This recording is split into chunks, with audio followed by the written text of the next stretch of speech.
আসসালামু আলাইকুম।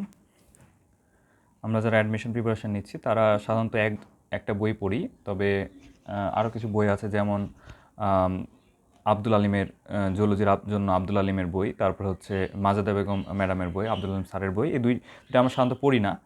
তবে এই দুটাতে এক্সট্রা অনেক ইনফরমেশান আছে। তো আমাদের যারা অ্যাডমিশন প্রিপারেশন নিচ্ছি, মেডিকেল অ্যাডমিশন বিশেষ করে যারা প্রিপারেশন নিচ্ছি, তাদের এই দুইটা বই একটু দেখা উচিত। আচ্ছা, আমরা আজকে জুওলজি প্রথম অধ্যায় নিয়ে পড়ব। প্রথম অধ্যায়ে আছে প্রাণীর বিভিন্নতা এবং শ্রেণীবিন্যাস। আমি বইয়ের প্রতি লাইন নিজে পড়ব এবং লাইনে কি বোঝাতে যাচ্ছে এটা বোঝার চেষ্টা করব এবং বোঝানোর চেষ্টা করব আর কি।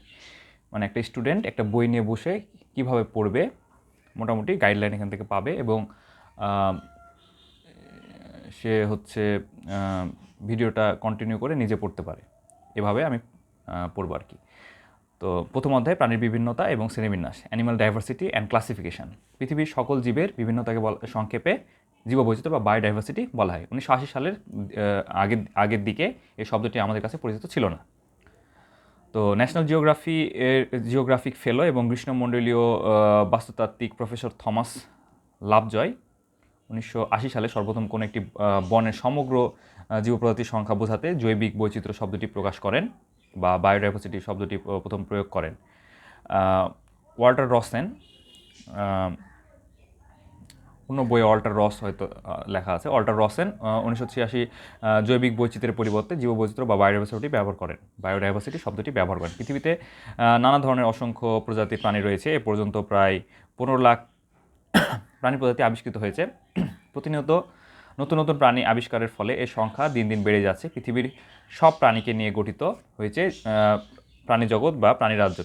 প্রাণীর শ্রেণীবিন্যাসে উল্লেখযোগ্য অবদান রেখেছেন সুইডিশ প্রকৃতিবিজ্ঞানী বা উদ্ভিদ বিজ্ঞানী ক্যারলাস লিনিয়াস। তার সিস্টেম অফ ন্যাচার নামক পুস্তকের 10ম সংস্করণে 1758 সালে দ্বিপদ নামকরণ বা বাইনোমিয়াল নমেনক্লেচার পদ্ধতি সর্বপ্রথম তিনি প্রবর্তন এবং সমতভাবে ব্যবহার করেন। এই নিয়ম কারণ এতটা যুক্তিপূর্ণ ছিল যে এখনও আছে, যে প্রাণী বিজ্ঞানের বিস্তৃত দিগন্ত বহু বিস্তৃত হওয়া সত্ত্বেও এর খুব বেশি পরিবর্তন হয়নি। অনেক আগে আবিষ্কার হয়েছে, তাও এটা পরিবর্তন হয়নি। তাই তাকে আধুনিক শ্রেণীবিন্যাসের জনক বলা হয়। পারস্পরিক সাদৃশ্য এবং বৈসাদৃশ্যের ভিত্তিতে প্রাণীদের একটি নির্দিষ্ট রীতি অনুযায়ী বিজ্ঞান ভিত্তিক বিভিন্ন স্তরে পর্যায়ক্রমিক বিন্যাস করা পদ্ধতিকে শ্রেণীবিন্যাস বলা হয়। সিমসনের মতে classification is the ordering of animals into groups or sets of the relation. মানে বিভিন্ন তাদের রিলেশন, তাদের সাদৃশ্য বৈসাদৃশ্যের ভিত্তিতে আমরা কি করব, আমরা বিভিন্ন অর্ডারে বা গ্রুপে বা সেটসে, আমরা বিভিন্ন সেটে ভাগ করব, সেটা হচ্ছে ক্লাসিফিকেশন। এরপর পৃষ্ঠায় যাই আমরা। প্রাণীবিজ্ঞানের পরিচিতি, ইন্ট্রোডাকশন অফ জুওলজি। জুওলজি আমরা পড়বো, তো জুওলজি সম্পর্কে আমাদের জানতে হবে। জীববিজ্ঞানের যে শাখায় প্রাণীর দৈহিক গঠন, আচরণ, উৎপত্তি এবং জৈবনিক কার্যাবলী, বিবর্তন, বংশগতি, অভিযোজন, শ্রেণীবিন্যাস, অর্থনৈতিক গুরুত্ব, সংরক্ষণ ইত্যাদি সম্বন্ধে আলোচনা করা হয়, তাকে জুওলজি বলা হয়। প্রাণীবিজ্ঞানের জনক গ্রিক দার্শনিক অ্যারিস্টটল সর্বপ্রথম প্রাণীদের বিজ্ঞানসম্মত বিবরণ উপস্থাপন করেন। তাহলে শ্রেণীবিন্যাসের জনককে ক্যারলাস লিনাস, আর শ্রেণীবিন্যাসের জনককে ক্যারলাস লিনাস কিন্তু নয়, শ্রেণীবিন্যাসের জনক হচ্ছে অ্যারিস্টটল। আর দ্বিপদ নামকরণের জনককে বা শ্রেণীবিন্যাসের জনক হচ্ছে ক্যারলাস লিনিয়াস। আর প্রাণীবিজ্ঞানের জনক হচ্ছে অ্যারিস্টটল। এটা আমার একটু মনে রাখতে হবে, যাতে কনফিউশন হয়। তাহলে প্রাণীবিজ্ঞানের জনক গ্রিক দার্শনিক অ্যারিস্টটল সর্বপ্রথম প্রাণীদের বিজ্ঞানসম্মত বিবরণ উপস্থাপন করেন। যেসব ইউক্যারিওটিক বহুকোষী জীব নিজের খাদ্য নিজে তৈরি করতে পারে না, বরং অন্য জীব বা জৈব পদার্থ আহার করে, সেসব জীবকে প্রাণী বলা হয়। তাহলে প্রাণীর সংজ্ঞা কী?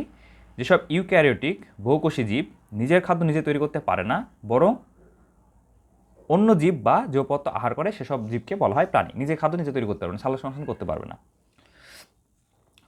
1969 খ্রিস্টাব্দে হুইটেকার, R.H. হুইটেকার ওনার পুরো নাম, হুইটেকার একটি পঞ্চজগৎ বা 5 কিংডম শ্রেণীবিন্যাস পদ্ধতির প্রস্তাবনা করেন। এই পাঁচটা জগৎ কী কী আছে? মনেরা, প্রোটিস্টা,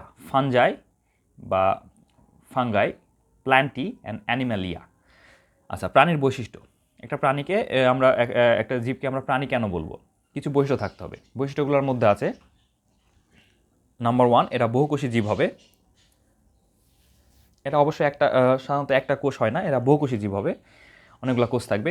এরা পরভোজী, নিজের খাদ্য নিজে তৈরি করতে পারবে না, অন্যের উপর নির্ভর করবে আর কি, মানে অন্যদের থেকে আহার সংগ্রহ করবে, অন্যদেরকে ভক্ষণ করবে।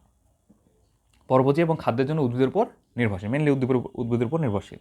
প্রাণীর কোষে কোষ প্রাচীর এবং প্লাস্টিড থাকবে না। প্রাণী কোষের একটা উল্লেখযোগ্য বৈশিষ্ট্য হচ্ছে প্রাণী কোষে অন্য সকল পদার্থ মোটামুটি থাকে, তবে কোষ প্রাচীর থাকবে না। প্রাণী কোষে শুধু প্লাজমা মেমব্রেন থাকবে। উদ্ভিদ কোষে কোষ প্রাচীর এবং প্লাজমা মেমব্রেন দুটাই থাকবে, কিন্তু প্রাণী কোষে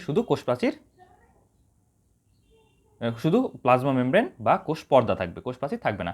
এবং প্রাণীদের কোষে প্লাস্টিড থাকবে না। প্লাস্টিড যে ক্লোরোপ্লাস্ট, ক্রোমোপ্লাস্ট, ক্লোরোপ্লাস্ট, লিউকোপ্লাস্ট, এগুলো থাকবে না আর কি। প্রাণী কোষে প্লাস্টিড থাকবে না। প্লাস্টিড হচ্ছে উদ্ভিদ কোষের বৈশিষ্ট্য।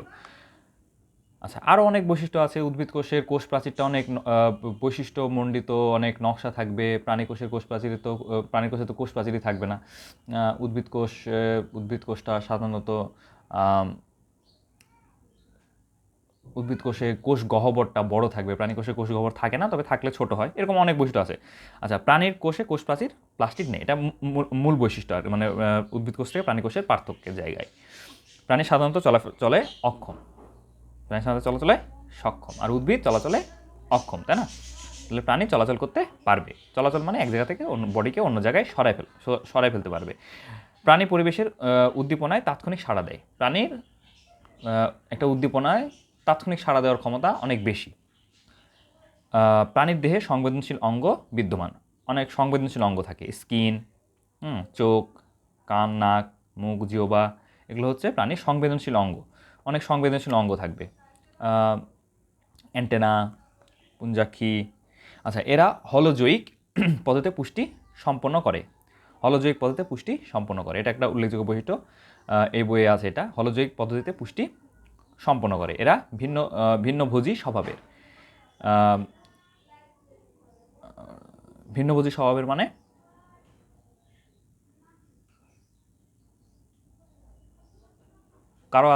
কেউ আছে হচ্ছে কার্নিভোরাস, কেউ আছে হচ্ছে হার্বিভোরাস, কেউ আছে হেটারো উভয় খায় আর কি, অমনিভোরাস আর কি।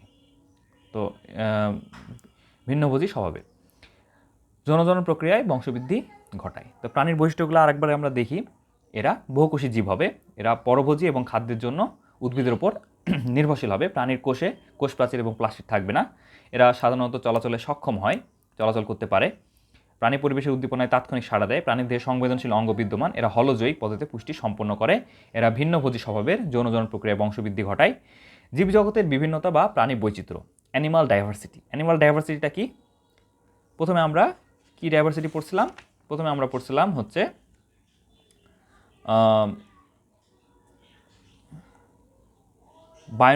প্রথমে আমরা কি ডাইভার্সিটি পড়ছিলাম? আমরা পড়ছিলাম বায়োডাইভার্সিটি, তাই না? জীববৈচিত্র্যের মধ্যে প্রাণী আছে, উদ্ভিদ আছে।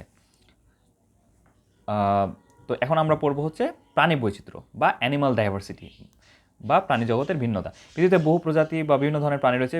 বিভিন্ন পরিবেশে বাস করার জন্য এসব প্রাণী ভিন্ন ভিন্নভাবে অভিযোজিত হয়। এসব প্রাণী কারো মধ্যে বৈচিত্র্যের প্রচুর মিল রয়েছে, আবার কারো মধ্যে বিভিন্ন মাত্রার পার্থক্য দেখা যায়। পৃথিবীর মাটি, বায়ু এবং পানিতে বসবাসকারী সকল প্রাণীর মধ্যে যে জিনগত, প্রজাতিগত, আন্তঃপ্রজাতিক বা বাস্তুতন্ত্রগত বৈচিত্র্য দেখা যায় তাকে প্রাণী বৈচিত্র্য বলা হয়। প্রাণী বৈচিত্র্যের প্রকারভেদ আছে। প্রাণী বৈচিত্র্যকে প্রকৃতিতে 3 ধরনের প্রাণী বৈচিত্র্য দেখা যায়। একটা হচ্ছে জিনগত বৈচিত্র্য, প্রজাতিগত বৈচিত্র্য, বাস্তুতান্ত্রিক বৈচিত্র্য। এটা মোটামুটি সব বইয়ে আছে। তো যে প্রাণী বৈচিত্র্যের প্রকারভেদ 3 ধরনের: জিনগত, প্রজাতিগত, বাস্তুতান্ত্রিক। জিনগত বৈচিত্র্যকে কি আসলে? আমরা একই প্রজাতির মধ্যে অনেক সময় পার্থক্য দেখা যায়। আমার সাথে আরেকজন মানুষের, দুজনে আমরা একই প্রজাতি, হোমো সাপিয়েন্স, তাই না? কিন্তু আমাদের ডিএনএ প্রায় হচ্ছে আমাদের ডিএনএ অধিকাংশ পার্টই একই, কিন্তু তারপরও সামান্য একটু চেঞ্জ আছে, আমাদের পার্থক্য আছে। এই জন্য আমাদের বডিতে কি অনেক পরিবর্তন আছে, জিনগত পরিবর্তন আছে। এই জন্য কেউ হয় কালো, কেউ হয় সাদা, কেউ লম্বা হয়, কেউ খাটো হয়, কারো চুলের রং কালো হয়, কারো চুলের রং অন্য কালারের হয়, তাই না? চোখের রং, চুলের রং, চামড়ার রং, এই পার্থক্যগুলো এটা কেন হয়? এটা হচ্ছে জিনগত বৈচিত্র্যের কারণে হয়। তাহলে জিনগত বৈচিত্র্যে আমরা কি বলতে পারি? আমরা বলতে পারি অন্তঃপ্রজাতিক বৈচিত্র্য। তাই না? আর প্রজাতিগত বৈচিত্র্যকে আমরা বলতে পারি আন্তঃপ্রজাতিক বৈচিত্র্য। আচ্ছা, জিনগত বৈচিত্র্য কি? জেনেটিক ডাইভার্সিটি কোনো একটি নির্দিষ্ট প্রজাতির মধ্যে জিনগত যেসব পরিবর্তন বা রূপভেদ লক্ষ্য করা যায় তাকে জিনগত প্রজাতি বৈচিত্র্য বলা হয়। এক্ষেত্রে প্রজাতিতে রেস, জাত ইত্যাদির সৃষ্টি হয়। যেমন পৃথিবীর সকল মানুষ হোমো স্যাপিয়েন্স প্রজাতিভুক্ত হলো পৃথিবীর বিভিন্ন স্থানে এর নিগ্রয়েড, মঙ্গলয়েড, ককেশয়েড ইত্যাদি রেস দেখা যায়।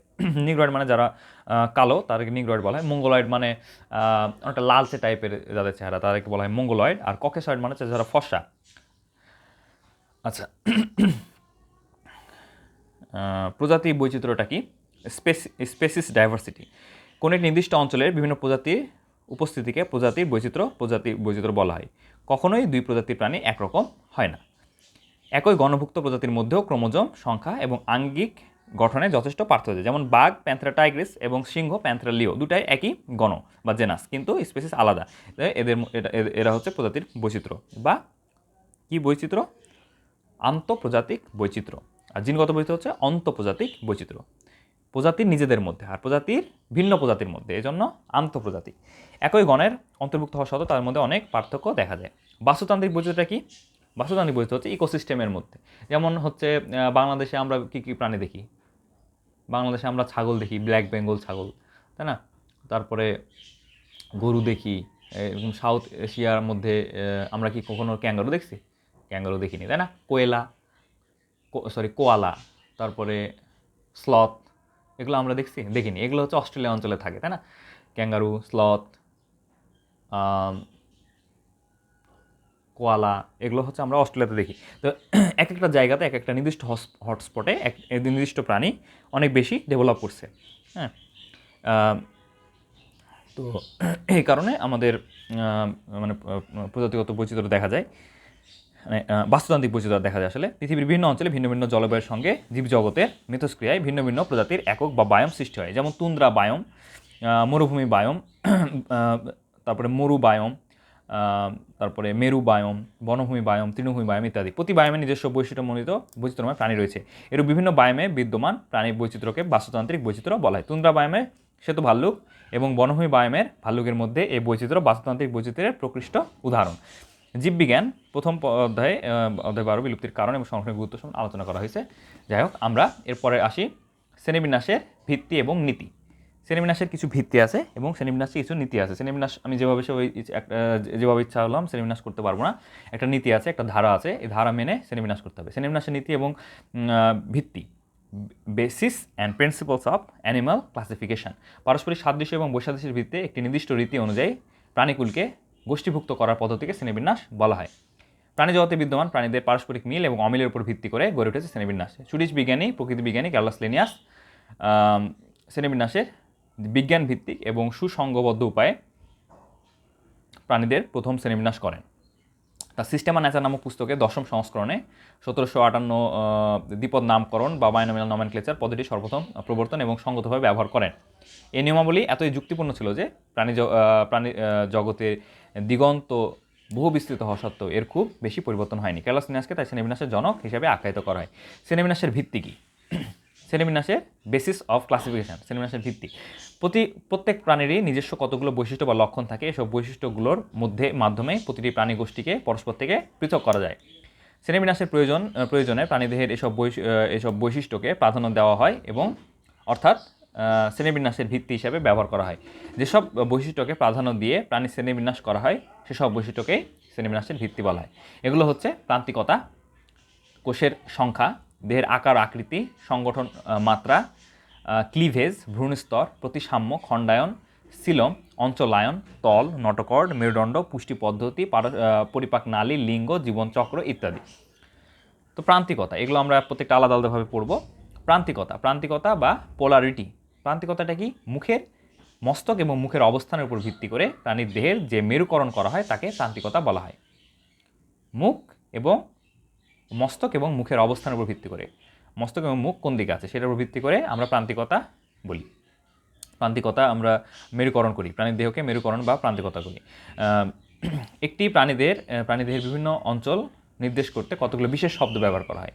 যেমন সম্মুখ, অ্যান্টেরিয়র, আমরা বলি না anterior part, posterior part, dorsal part, ventral part, এটা আমরা কল্পনা করব। অবশ্যই আমাদের হচ্ছে মানুষকে কল্পনা করলে এটা একটু সমস্যা হয়, এজন্য আমরা একটা সিংহ বা একটা বাঘকে আমরা কল্পনা করব। সম্মুখ পার্ট অ্যান্টেরিয়র, মাথার প্রান্ত বা প্রান্তের দিকে, যেদিকে মাথা থাকে সেদিকে, যেদিকে লেজ আছে সেদিকে না, যেদিকে মাথা আছে সেদিকে হচ্ছে সম্মুখ বা অ্যান্টেরিয়র পার্ট। পস্টেরিয়র পার্ট বা পশ্চাৎ পার্ট হচ্ছে লেজের প্রান্ত বা প্রান্তের দিক, লেজের প্রান্ত বা প্রান্তের দিক, পেছনের অংশ। পৃষ্ঠীয়, পৃষ্ঠীয় মানে হচ্ছে পিঠ, পিঠের অংশ, উপরের অংশ। মানুষের দিকে এটা, মানুষের যদি কল্পনা করি তাহলে পিছের অংশ হয়ে যাবে, আসলে পিছের অংশ হবে পশ্চাৎ পার্ট বা পস্টেরিয়র পার্ট, তাই না? এই জন্য মানুষ আমরা কল্পনা করবো না, এখানে আমরা কল্পনা করবো একটা সিংহ বা বাঘকে আমরা কল্পনা করব, বা বিড়ালকে কল্পনা করতে পারি। ছেলেরা সিংহ বা বাঘের সাথে নিজেকে কল্পনা করতে পছন্দ করে, আর মেয়েরা হচ্ছে বিড়াল, তাই না? বিড়াল মেয়েরা খুব পছন্দ করে। যাই হোক, যে যেটাকে কল্পনা করতে পারে সমস্যা নেই। স্তন্যপায়ী এবং লেজ আছে, যে কোনো একটা প্রাণীকে কল্পনা করলে হবে, সমস্যা নেই। তো সম্মুখ প্রান্ত হচ্ছে মাথার দিকে, পশ্চাৎ প্রান্ত হচ্ছে লেজের দিকে বা প্রান্তের দিকে, লেজের প্রান্তের দিকে। পৃষ্ঠীয় প্রান্ত হচ্ছে পিঠের দিক বা পৃষ্ঠভাগ, আর অঙ্কীয় হচ্ছে পেটের দিক, পেটের দিক, তলের দিক, তলদেশ।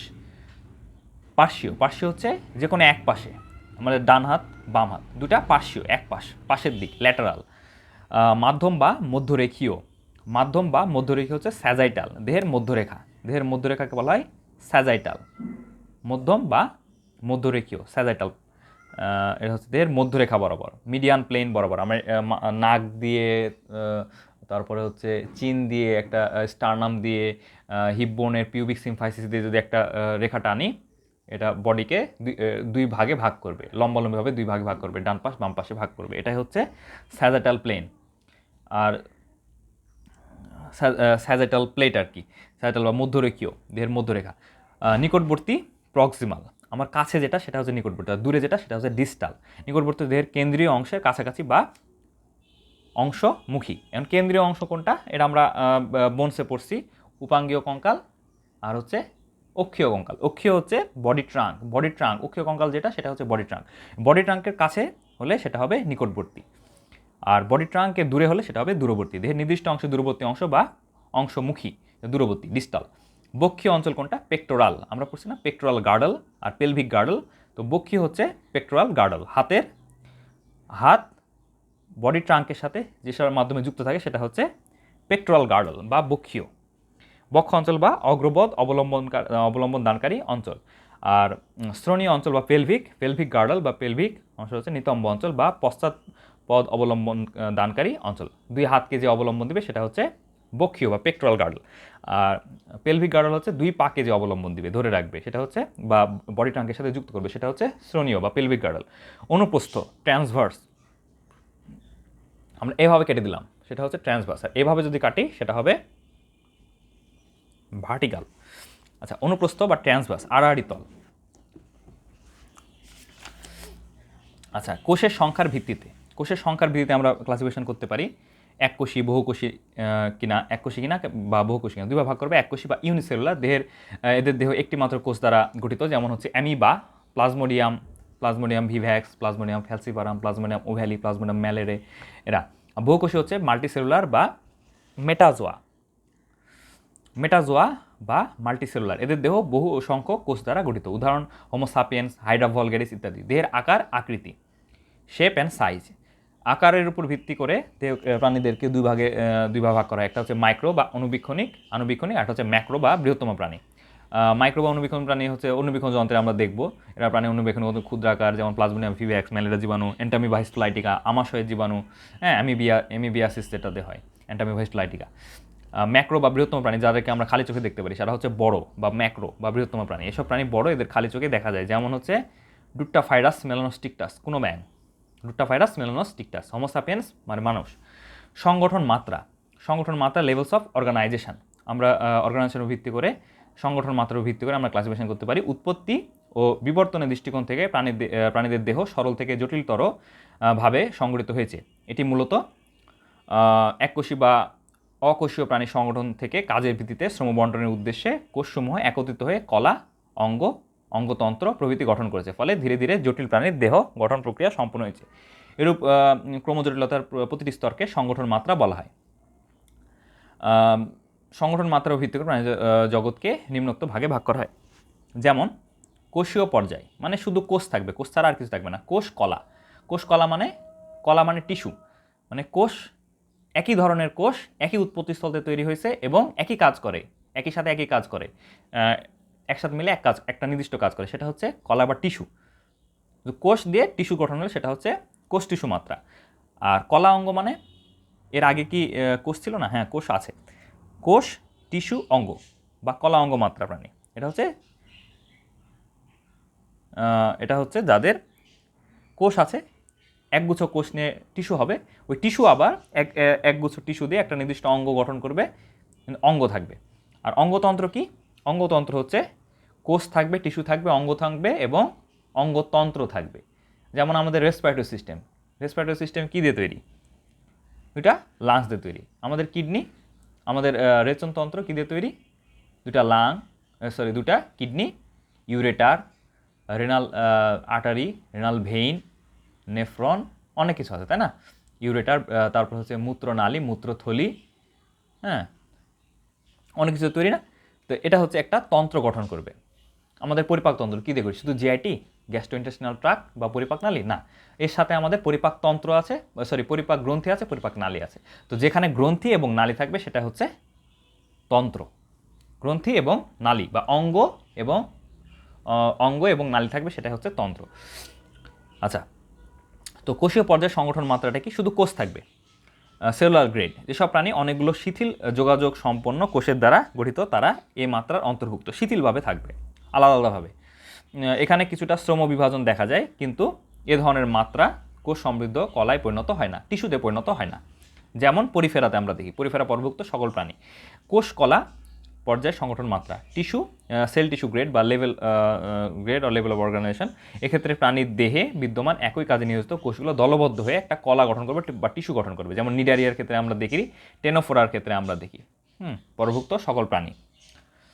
আমরা এখানে একটা মনে প্রশ্ন আসতে পারে যে আমরা তো পর্বগুলা পড়ছি, Porifera, Cnidaria, Platyhelminthes, Nematoda, Mollusca, Annelida, Arthropoda, এখানে কর্ডাটা। তো টেনোফোরা কোত্থেকে আসলো? পরিফেরা থেকে কর্ডাটা পর্যন্ত যে 9টা পর্ব, এটা হচ্ছে মেজর ফাইলাম। এছাড়াও আরও ফাইলাম আছে, মাইনর ফাইলাম আছে। হ্যাঁ, তো এই টেনোফোরা হচ্ছে একটা মাইনর ফাইলাম। এখানে মাইনর ফাইলাম কেন, মেজর ফাইলাম কেন? মেজর ফাইলাম বলতে যেখানে প্রাণীর অনেক বেশি অ্যাগ্রিগেট হয়েছে, অনেক বেশি প্রাণী জড়ো হয়েছে বা অনেক বেশি প্রাণী ওর মধ্যে অন্তর্ভুক্ত, সেটা হচ্ছে মেজর ফাইলাম। আর যেখানে প্রাণীর সংখ্যা কম, সেটা হচ্ছে মাইনর ফাইলাম, তাই না? তাহলে নিডারিয়া, টেনোফোরা, এটা হচ্ছে কোষ কলা, মানে দুই সংগঠন মাত্রা আর কি, দ্বিমাত্রার প্রাণী, হ্যাঁ, দ্বিস্তরী প্রাণী। দ্বিস্তরী ঠিক না, আসলে কোষ কলা দ্বিতীয় সংগঠন মাত্রা। আর দ্বিস্তরে হলে দুইটা স্তর, এখানে আমরা ভুল করি, একটা স্তর, দুইটা স্তর। কোষীয় সংগঠন মাত্রা মানে কিন্তু একটা স্তর না। একটা স্তর বলা হয় যাদের শুধু অ্যাক্টোডাম থাকবে, দুটা স্তর মানে যাদের শুধু অ্যাক্টোডাম এবং এন্ডোডাম থাকবে, মধ্যে মেসোডাম থাকবে না, মেসোগ্লিয়া থাকবে। আর ত্রিস্তরী মানে যাদের অ্যাক্টোডাম, এন্ডোডাম, মেসোডাম তিনটা থাকবে, তারা হচ্ছে ত্রিস্তরী। আর এটা কিন্তু সংগঠন মাত্রা, কোষীয় সংগঠন, কোষকলা সংগঠন, কলা অঙ্গ সংগঠন এবং অঙ্গতন্ত্র সংগঠন। আচ্ছা, এবার আমরা দেখি কলা অঙ্গ সংগঠন। কলা অঙ্গ সংগঠন মানে কোষ কলা অঙ্গ সংগঠন। যেসব প্রাণীর অনেক প্রকারের কলা আছে বা টিস্যু আছে, কলাসমূহ একত্রিত হয়ে একটি অঙ্গের সৃষ্টি করে, তারা এই মাত্রার অন্তর্ভুক্ত। উদাহরণ প্লাটিহেলমিনথেস। প্লাটিহেলমিনথেসে সর্বপ্রথম অঙ্গ দেখা যায়, এটা আমরা শ্রেণীবিন্যাসে ওখানে পড়ব। অঙ্গতন্ত্র পর্যায়ে সংগঠন মাত্রা, উচ্চতর প্রাণীর অঙ্গসমূহ একত্রিত হয়ে কার্যক্ষম তন্ত্রে পরিণত হয়। প্রতিটি অঙ্গতন্ত্র নিজস্ব এবং ভিন্ন কাজের জন্য নিয়োজিত। সকল উন্নত প্রাণীরাই এ মাত্রার অন্তর্ভুক্ত। উদাহরণ নেমাটোডা, কর্ডাটা পর্ভুক্ত সকল প্রাণী। আচ্ছা, ক্লিভেজ বা সম্ভেদ। আমরা জানি শুক্রাণু ডিম্বাণু মিলন হওয়ার পর শুক্রাণু মিলন হওয়াকে বলা হয় নিষেক হওয়ার পরে কি হয়? একটা জাইগোট হয়। জাইগোটটা কীভাবে বিভক্ত হবে? সেটা হচ্ছে ক্লিভেজ বা সম্ভেদ। তো ক্লিভেজের সাথে আমরা অনেক সময় প্রাণীর শ্রেণীবিন্যাসের একটা প্রতিসাম্যকে আমরা এক করে ফেলি, সেটা একটু খেয়াল রাখতে হবে। প্রতিসাম্য এক জিনিস, মানে প্রাণীকে আমরা কয় ভাগে ভাগ করব, কীভাবে ভাগ করব, সেটা হচ্ছে প্রতিসাম্য। আর ক্লিভেজ এটা কিন্তু জাইগোট কীভাবে বিভাজন হচ্ছে সেটা হচ্ছে ক্লিভেজ। এর পদ্ধতিতে জাইগোট ক্রমাগত মাইটোটিক পদ্ধতিতে বিভাজিত হয়ে অসংখ্য অপত্য কোষ তথা ভ্রূণ বা এমব্রায়ো সৃষ্টি হয়, তাকে ক্লিভেজ বা সম্ভেদ বলা হয়। ক্লিভেজের ফলে সৃষ্ট অপত্য কোষকে বলা হয়, ক্লিভেজের ফলে প্রত্যেকটা অপত্য কোষকে বলা হয় ব্লাস্টোমিয়ার। জাইগোট থেকে প্রথমত কোষ বিভাজনের ফলে বলের ন্যায় বহু কোষ বিশিষ্ট গোলক সৃষ্টি হয়। এই গোলককে মরুলা বলে। এরপর মরুলা পর্যায়ের কোষগুলো একটি স্তরে সজ্জিত হয়ে ভিতরে ব্লাস্টোসিল নামক একটি ফাঁকা স্থান গঠনপূর্বক ব্লাস্টুলা নামক ভ্রূণ সৃষ্টি করে। ব্লাস্টুলা রূপান্তরিত হওয়া শেষ হলে ক্লিভেজ পদ্ধতিরও পরিসমাপ্তি ঘটে। তো এই জিনিসটা আমি একটু সহজে বলি। ক্লিভেজটা কি? একটা হচ্ছে মানে জাইগোট গঠন হওয়ার পর শুক্রাণু নির্মাণ মিলিত হলো, শুক্রাণু নির্মাণও শুধু নিউক্লিয়াসটা মিলিত হবে, নিউক্লিয়াসটা মিলিত হয়ে কী হবে? জাইগোট গঠন হবে। জাইগোটটা বিভাজন হবে। কি বিভাজন হবে? মাইটোটিক বিভাজন না মিওসিস বিভাজন? অবশ্যই মাইটোটিক বিভাজন। কারণ কি? মিওসিস হয়ে গেছে, শুক্রাণুর মধ্যে মিওসিস হয়ে গেছে, ডিম্বাণুর মধ্যে মিওসিস হয়ে গেছে, তাহলে নতুনভাবে আর মিওসিস হবে না। এখন মায়োসিস বিভাজন হবে। এখন মায়োসিস বিভাজন একটা থেকে দুইটা হবে, দুইটা থেকে চারটা সেল হবে, চারটা থেকে আটটা সেল হবে, আটটা থেকে 16টা সেল হবে, 16টা থেকে 32টা সেল হবে। এভাবে কি হবে? একটা বলের মতন গঠন তৈরি করবে, নিরেট বল। আমরা ছোটোবেলায় খেলতাম ডিউস বল দিয়ে, ওই ডিউস বলের মতন একটা নিরেট গঠন তৈরি করবে, সেটা হচ্ছে মরুলা। এই ডিউস বলটা আস্তে আস্তে আস্তে আস্তে ভিতরে একটা ফাঁপা গহ্বর তৈরি হবে, আর বাইরে শুধুমাত্র একটা লেয়ার থাকবে। তো এটা অনেকটা টেনিস বলের মতো। তো ডিউস বল আর টেনিস বল, ডিউস বলটার ভিতরে কোনো ফাঁপা জায়গা ছিল না, টেনিস বলের ভিতরে একটা ফাঁপা জায়গা হবে, বাইরে একটা মাত্র লেয়ার থাকবে। এটাকে আমরা বলি ব্লাস্টুলা। কি বলি? ব্লাস্টুলা। একটা লেয়ার, এক স্তর বিশিষ্ট ব্লাস্টুলা তৈরি হবে। আর ব্লাস্টুলা লেয়ারটা, যে একটা লেয়ার থাকবে, সে পুরা লেয়ারকে বলা হয় ব্লাস্টোডার্ম। আর ভিতরে যে ফাঁপা গহ্বর থাকে সেটাকে বলা হয় ব্লাস্টোসিল। আর ব্লাস্টোডার্মের যে লেয়ারটা, ডার্ম মানে চামড়া, উপরে যে লেয়ারটা বা ত্বকটা, স্কিনটা, ব্লাস্টোডার্ম, সেই ব্লাস্টোডার্মের প্রত্যেকটা সেলকে বলা হয় ব্লাস্টোমিয়ার। আর ভিতরে যে গহ্বরটা সেটা হচ্ছে ব্লাস্টোসিল। এই ব্লাস্টোসিল বা টেনিস, তাহলে প্রথমে ডিউস বল থেকে টেনিস বলকে আবার অনেক সময় আমরা টেপ টেনিস বানাই। টেনিস বলের উপরে আমরা একটা লেয়ার দিয়ে, একটা দেখা যাচ্ছে টেপ দিয়ে প্যাঁচায় আমরা একটা লেয়ার বানিয়ে দিলাম। তাহলে কয়টা লেয়ার হলো? আগে টেনিস বলের একটা লেয়ার ছিল, এখন আমরা টেপ দিয়ে 8টা লেয়ার তৈরি করলাম। যদি দ্বিস্তরী প্রাণী হয় তাহলে 2টা লেয়ার হবে, আর ত্রিস্তরী প্রাণী হলে 3টা লেয়ার হবে। বুঝতে পারলাম? তাহলে প্রথমে হচ্ছে ডিউস বল থেকে আস্তে আস্তে টেনিস বল থেকে টেপ টেনিস। কারো একটা এক লেয়ারের টেপে পছন্দ না, কেউ আবার 2টা লেয়ারের টেপ দেয় টেপ টেনিসের ক্ষেত্রে। ছেলেরা যারা এটা খেলেছে বুঝতে পারবে। তো ডিউস বল থেকে টেনিস বল, টেপ টেনিস, এইভাবে ডিউস বলটা হচ্ছে মরুলা লেয়ার, মরুলা স্তর। তারপরে ব্লাস্টুলা থেকে এই যে দ্বিস্তরী বা ত্রিস্তরী যেটা লেয়ার, সেটা হচ্ছে গ্যাস্ট্রুলা লেয়ার। আচ্ছা, তো এটা হচ্ছে ক্লিভেজ। এভাবে আসলে ক্লিভেজ হয়। তাহলে ব্লাস্টুলা শেষ হলে আসলে ক্লিভেজ পদ্ধতির পরিসমাপ্তি ঘটে। ব্লাস্টুলার পরে যে লেয়ারটা, সেটা হচ্ছে গ্যাস্ট্রুলা লেয়ারটা ক্লিভেজের মধ্যে পড়বে না। এই যে আচ্ছা, জিনিসটা এখন আমরা দেখি অরিও ক্লিভেজ। এক্ষেত্রে ক্লিভেজ তল জাইগোটকে সর্বদা অরিও এবং সুষমভাবে বিভক্ত করে। উৎপন্ন সব ব্লাস্টোমিয়া দেখতে একই প্রকারের হয় এবং অরিও প্রতিসমভাবে সজ্জিত থাকে, যেমন আর্থ্রোপোডা পর্বের প্রাণীদের ক্লিভেজ। আর্থ্রোপোডা, এটুকু মনে রাখতে হবে, আর্থ্রোপোডা, অরিও ক্লিভেজ। তো এক্ষেত্রে কী হয়? এই যে এটা হচ্ছে জাইগোট ছিল, জাইগোটটা 2টা কোষে বিভক্ত হলো, এই 2টা ব্লাস্টোমিয়া, 2টা থেকে 4টা ব্লাস্টোমিয়া, 4টা থেকে 8টা, 8টা থেকে 16টা, 16টা থেকে 32টা দিয়ে এর পুরাটা হচ্ছে একটা মরুলা। এটা ডিউস বলের মতো মরুলাটা কি হলো? ভিতরের লেয়ারটা ফাঁপা হয়ে যাবে আর বাইরে একটা লেয়ারে বিন্যস্ত হবে। এই পুরা লেয়ারকে বলা হয় ব্লাস্টোডার্ম, প্রত্যেকটা সেলকে বলা হয় ব্লাস্টোমিয়ার, আর মধ্যে যে গহ্বরটা সেটা হচ্ছে ব্লাস্টোসিল। এই পর্যন্ত হচ্ছে কি? এই পর্যন্ত হচ্ছে ক্লিভেজ। এখান থেকে যেভাবে হলো এটা হচ্ছে ক্লিভেজ। আচ্ছা, দ্বিপার্শ্বীয় ক্লিভেজটা কি? দ্বিপার্শ্বীয় ক্লিভেজ হচ্ছে এক্ষেত্রে দ্বিতীয় বিভাজন পর্যন্ত অরিও ক্লিভেজ। প্রথম বিভাজন, দ্বিতীয় বিভাজন পর্যন্ত অরিও ক্লিভেজ। অরিও যেভাবে হয় এটাও সেভাবে হবে। তো সাধারণত প্রথম বিভাজন, দ্বিতীয় বিভাজন সবার ক্ষেত্রে একই হয়। হ্যাঁ, দ্বিতীয় বিভাজন পর্যন্ত অরিও ক্লিভেজের ন্যায় পরবর্তী বিভাজন মধ্যরেখা বরাবর অনুপ্রস্থভাবে ঘটে বলে 4টি করে 2 সারি কোষের সৃষ্টি হয়। এর ফলে দ্বিপার্শ্বীয় প্রতিসমতা দেখা যায়। অনেকটা এরকম, এক্স অক্ষ অয় অক্ষ বরাবর এদিকেও বিভাজন হচ্ছে, এদিকে বিভাজন হচ্ছে, মানে একটা তল বরাবর এদিকে বিভাজন, এদিকে বিভাজন, এদিকে বিভাজন হবে, মানে 2টা এক্স অক্ষ অয় অক্ষ বরাবর বিভাজন, সেটা হচ্ছে দ্বিপার্শ্বীয় ক্লিভেজ। কিন্তু প্রথম 2টা বিভাজন হবে অরিও ক্লিভেজের মতো, বা অরিও সম্ভেদ বা অরিও ক্লিভেজের মতো। যেমন উদাহরণ করডাটা, মানুষের, প্রাণীদের ক্লিভেজ। আর সর্পিল মানে স্পাইরাল, সাপের মতো, সেটা হচ্ছে সর্পিল। প্রথম দ্বিতীয় ক্লিভেজের পর তৃতীয় ক্লিভেজের সময় অ্যানিমাল মেরু বা অ্যানিমাল পোল, জাইগোটের যে প্রান্তে নিউক্লিয়াস থাকে, এর ব্লাস্টোমিয়া সহ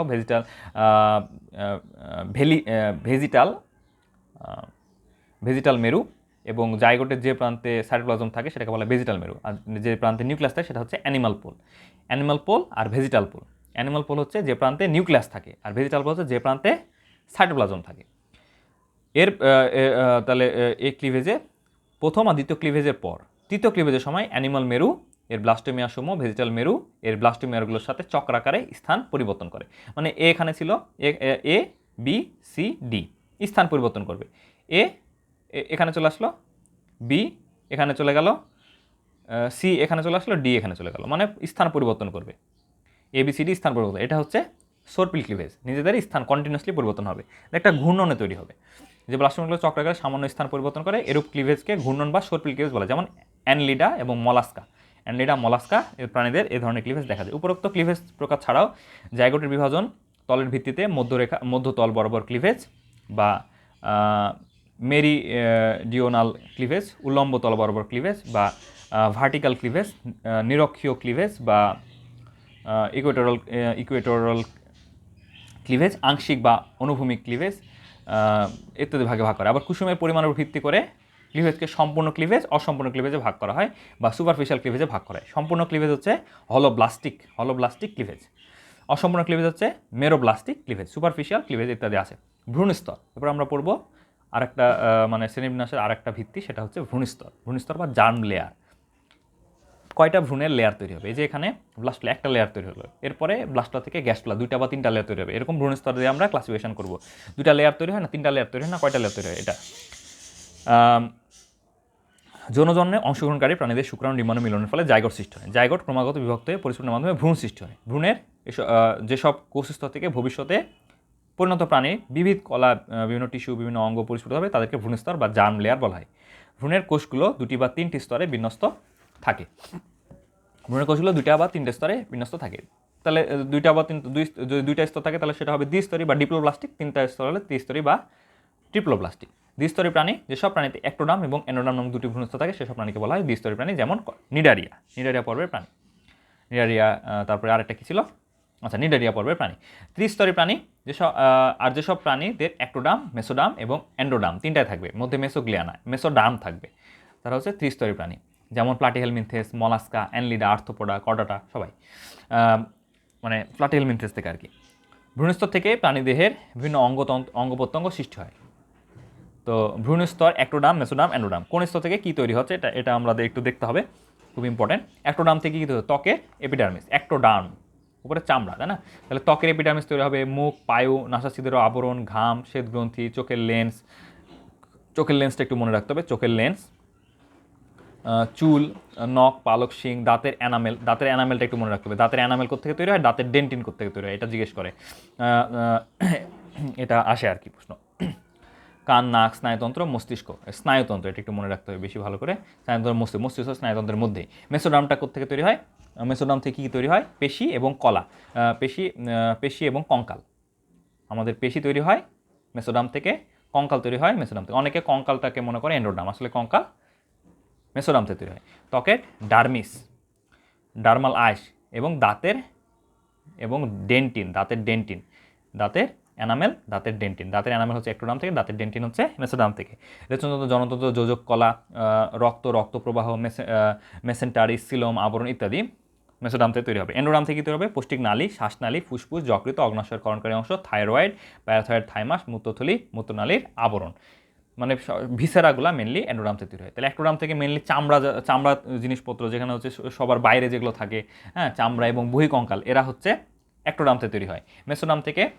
মেসোডার্ম থেকে অন্তকঙ্কাল জাতীয় জিনিসপত্র তৈরি হয় বা আমাদের যোজক টিস্যু জাতীয় জিনিসগুলো তৈরি হয়, আর এন্ডোডার্ম থেকে ভিসেরাগুলো তৈরি হয়।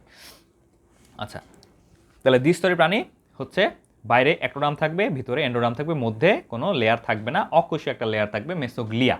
আর তৃতীয় স্তরের প্রাণীতে বা ট্রিপ্লোব্লাস্টিক প্রাণীতে বাইরে অ্যাক্টোডার্ম, ভিতরে এন্ডোডার্ম, মধ্যে মেসোডার্ম। প্রতিসাম্য বা সিমেট্রি। প্রতিসাম্য কি? অক্ষের সাথে সামঞ্জস্য রেখে প্রাণীদেহের বিভিন্ন অঙ্গে সুষম বন্টনকে বলা হয় প্রতিসাম্য। অধিকাংশ প্রাণীদেহের প্রতিসাম্য প্রদর্শন করে। প্রতিসাম্য প্রধানত 5 ধরনের। কি কি? একটা হচ্ছে অপ্রতিসাম্য, কোনোভাবেই ভাগ করা, কোনো রকমে ভাগ করা যাচ্ছে না, অপ্রতিসাম্য, অ্যাসিমেট্রি। যখন কোনো প্রাণী দেহকে 2 বা ততোধিক সদৃশ অংশে ভাগ করা যায় না তখন তাকে অপ্রতিসাম্য বলা হয়। উদাহরণ পিলা গ্লোবোসা, আপেল শামুক। আপেল শামুককে আমরা কোনোভাবে ভাগ করতে পারবো না, মানে ভাগ করতে পারবো না তা না, কিন্তু সদৃশ অংশে ভাগ করতে পারবো না, যে ডান বাম দুটাই সমান সমান অংশে ভাগ করতে পারবো না, এই জন্য আপেল শামুক হচ্ছে অপ্রতিসাম্য। পিলা গ্লোবোসা আপেল শামুক। তারপর হচ্ছে স্পঞ্জিলা প্রলিফারেন্স, স্পঞ্জ, পরিফেরা, হ্যাঁ পরিফেরা, এদের প্রাণীদেরকে আমরা প্রতিসাম্যে ভাগ করতে পারবো না। এরপরে হচ্ছে গোলীয় প্রতিসম, গোল, পুরোটা একটা গোলকের মতো, গোলীয় প্রতিসম। যখন গোলকের কোনো প্রাণীকে দেহের উহার কেন্দ্রের মধ্য দিয়ে আমরা সমান অংশে, মানে ব্যাস দিয়ে আমরা ভাগ করব, যেটা কেন্দ্রগামী জ্যা বা ব্যাস দিয়ে আমরা যদি একাধিক অংশে ভাগ করি তাহলে সেটা হবে গোলীয় প্রতিসম, ভাগ করতে পারি, সেটা গোলীয় প্রতিসম। তাহলে গোলাকার কোনো প্রাণীর দেহকে উহার কেন্দ্রের মধ্য দিয়ে যে কোনো সমান্তলে ভাগ করা যায় তাকে গোলীয় প্রতিসম বলা হয়, যেমন ভলভক্স, গ্লোবাটোর, হ্যালিওজোয়া, রেডিওল্যারিয়া প্রভৃতি এককোষী জীব। দ্বিপার্শ্বীয় প্রতিসাম্য, যখন কোনো প্রাণীর দেহকে তার কেন্দ্রীয় অক্ষ বরাবর কেন্দ্রীয় অক্ষ বরাবর একটি মাত্র 2 ভাগে ভাগ করা তখন তাকে দ্বিপার্শ্বীয় প্রতিসাম্য বলা হয়। একটা কেন্দ্রীয় অক্ষ বরাবর মাত্র 2 ভাগে ভাগ করা যাবে, ডান পাশ বাম পাশ, সেটা হচ্ছে দ্বিপার্শ্বীয় প্রতিসাম্য। যেমন মানুষ, আর্থ্রোপোডা, তারপরে প্লাটিহেলমিনথেসের দ্বিপার্শ্বীয় প্রতিসম, আর্থ্রোপোডাদেরকে দ্বিপার্শ্বীয় প্রতিসম, পেরিপ্লান্টা আমেরিকানা কার্বোগেনিক নাম, এটা হচ্ছে আরশোলা বা তেলাপোকার্বনিক নাম, কর্ডাটা হোমোসাপিয়েন্স, এরা দ্বিপার্শ্বীয় প্রতিসম। এরপরে অরীয় প্রতিসম মানে গোল কিন্তু সিলিন্ডারের মতো, এদেরকে এই যে কলম যেরকম, এটা একটা মধ্যে যে কলমের শীষ গেছে, এখান দিয়ে একটা অক্ষ যদি ঢুকাই দিই এবং একাধিকভাবে এরকমভাবে ভাগ করি তাহলে অনেকগুলা সদৃশ অংশে ভাগ হবে, সেটা হচ্ছে অরীয় প্রতিসম। যখন কোনো প্রাণীর দেহকে কেন্দ্রীয় অক্ষ বরাবর যে কোনো তলে সমান অংশে ভাগ করা যায় তখন তাকে অরীয় প্রতিসম বলে। উদাহরণ নিডারিয়া এবং একাউন্ডারমাটা পর্বের অধিকাংশ প্রাণী, এরা হচ্ছে অরীয় প্রতিসম। হাইড্রা ভলগেরিস। আচ্ছা, দ্বি অরীয় প্রতিসম কি? এখন এটাকে আমরা অরীয় প্রতিসমতে ভাগ করতে পারছি, কিন্তু এখানে দেখা যায় এখানে একটা ফ্লাজেলা বেরোলো, তখন ওকে আমরা অরীয় প্রতিসমতে ভাগ করতে পারবো না, তখন সেটা হবে দ্বি অরীয় প্রতিসম। যখন কোনো প্রাণী দেহকে উহার মৌখিক বা পরামৌখিক বা বিমৌখিক অক্ষ বরাবর 2টি তলে সমানভাবে ভাগ করা যায় তখন তাকে দ্বি অরীয় প্রতিসম বলা হয়। যেমন টেনোফোরা এবং অ্যান্থোজোয়া প্রাণীদের এই ধরনের প্রতিসম দেখা যায়। টেনোফোরা রোটিফেরা এরা হচ্ছে দ্বি অরীয় প্রতিসম। সিওপ্লানা এরা হচ্ছে দ্বি অরীয় প্রতিসম। খণ্ডকায়ন বা খণ্ডায়ন, সেগমেন্টেশন, এখানে আমাদের বুঝতে হবে খণ্ডকায়ন কি আর অঞ্চলায়ন কি। খণ্ড অনেকগুলা খণ্ড নিয়ে গঠিত, আর অঞ্চলায়নটা হচ্ছে অনেকগুলা খণ্ড নিয়ে গঠিত প্লাস 2-3টা খণ্ড মিলে মস্তক, 2-3টা খণ্ড মিলে বক্ষ, 2-3টা খণ্ড মিলে উদর বা কয়েকটা খণ্ড মিলে উদর, সেটা হচ্ছে অঞ্চলায়ন, একটা অঞ্চল তৈরি করবে। আর খণ্ডকায়ন হচ্ছে শুধু খণ্ড, কোনো অঞ্চল তৈরি হবে না, মস্তক বক্ষ উদর কোনো অঞ্চল তৈরি হবে না, সেটা হচ্ছে খণ্ডকায়ন বা সেগমেন্টেশন। আর অঞ্চলায়ন হচ্ছে অঞ্চলায়ন হচ্ছে টটোমারিজম, মানে অঞ্চলায়ন কি? অঞ্চলায়ন হচ্ছে ট্যাগমাটাইজেশন, আর খণ্ডকায়ন হচ্ছে সেগমেন্টেশন।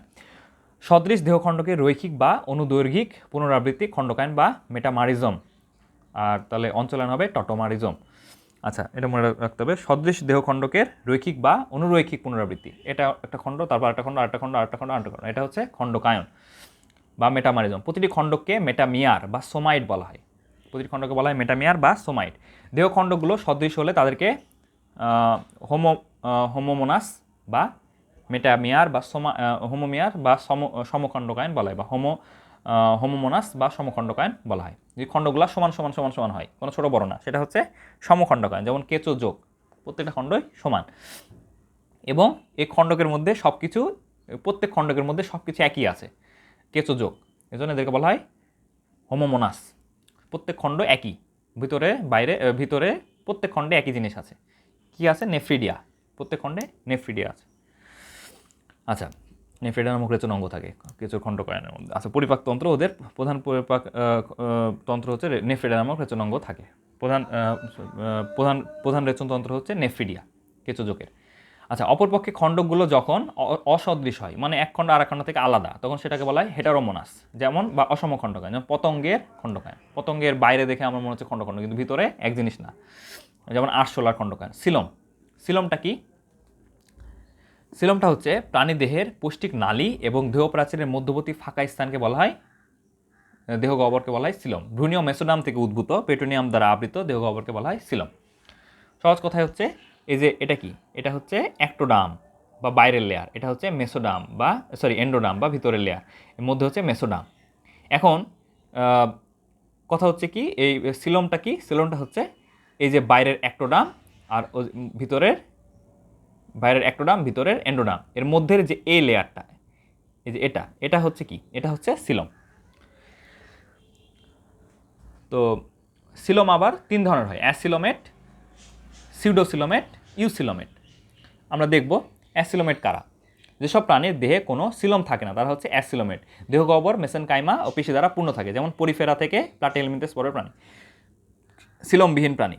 এই যে অ্যাক্টোডার্ম থেকে এন্ডোডার্ম, মধ্যের এই লেয়ারটা হচ্ছে সিলম, তাই না? এখন কিন্তু এর মধ্যে ফাঁকা জায়গা নাই, অ্যাক্টোডার্ম থেকে এন্ডোডার্মের মধ্যে এটা সিলম, এই সিলমের এর জায়গাটা ফাঁকা নাই, ফাঁকা থাকতে হবে। সিলম হতে হলে ফাঁকা থাকতে হবে, ফাঁকা স্থান থাকতে হবে, দেহ গহ্বর হতে হবে, কিন্তু এখানে ফাঁকা গহ্বর নাই, এই জন্য এটা সিলম হবে না। এটা কি হবে? অ্যাসিলোমেট। এখানে পূর্ণ আছে, কী দিয়ে পূর্ণ আছে? মেসেনকাইমা এবং পেশি দ্বারা পূর্ণ আছে, মেসেনকাইমা এবং পেশি দ্বারা পূর্ণ আছে, এই জন্য এটা সিলম হবে না। অপ্রকৃত সিলমটা কি? অপ্রকৃত সিলম হচ্ছে যদি এই যে যদি পেট্রোনিয়াম পর্দা, পেট্রোনিয়াম দিয়ে যদি অ্যাক্টোডার্ম এবং এন্ডোডার্ম যে কোনো একটা কাভার করা থাকে, দুটা যদি কাভার করা না থাকে, এই পেট্রোনিয়াম দিয়ে অ্যাক্টোডার্মও কাভার করা থাকবে, এন্ডোডার্মও কাভার করা থাকবে, সেটা হবে প্রকৃত সিলম বা ইউসিলোমেট। এটাতে কাভার করা আছে কিন্তু এন্ডোডার্মকে কাভার করা নাই, তাহলে সেটা ইউসিলোমেট হবে না, এটা হবে সুডোসিলোমেট বা সিলমের মতো কিন্তু আসলে সিলম না, অপ্রকৃত সিলম বা সুডোসিলোমেট। আর ইউসিলোমেট কি? এই যে অ্যাক্টোডার্মকে কাভার করে আছে, মধ্যে এন্ডোডার্মকেও কাভার করে আছে, অ্যাক্টোডার্মকে কাভার করে আছে, এন্ডোডার্মকে কাভার করে, মধ্যে যে তাহলে যে গহ্বরটা সেটা হবে প্রকৃত সিলম বা ইউসিলোমেট। আচ্ছা, তাহলে আমরা পড়ি অ্যাসিলোমেট। যে প্রাণীর দেহে কোনো সিলম থাকে না তারা হচ্ছে অ্যাসিলোমেট বা দেহ গহ্বর মেসেনকাইমা পেশি দ্বারা পূর্ণ থাকে, যেমন পরিফেরা থেকে প্লাটিহেলমিনথেস পর্বের প্রাণী। অপ্রকৃত সিলম বা সুডোসিলোমেট কি? যেসব প্রাণীর দেহ গহ্বর মেসোডার্মাল বা পেট্রোনিয়াম পর্দা দ্বারা আবৃত নয় তাদেরকে বলা হয় অপ্রকৃত সিলম বা ভুয়া বা ছদ্ম সিলমেট প্রাণী। দেহ গহ্বর চারদিকে পেশি স্তর বিদ্যমান থাকে, উদাহরণ নেমাটোডা,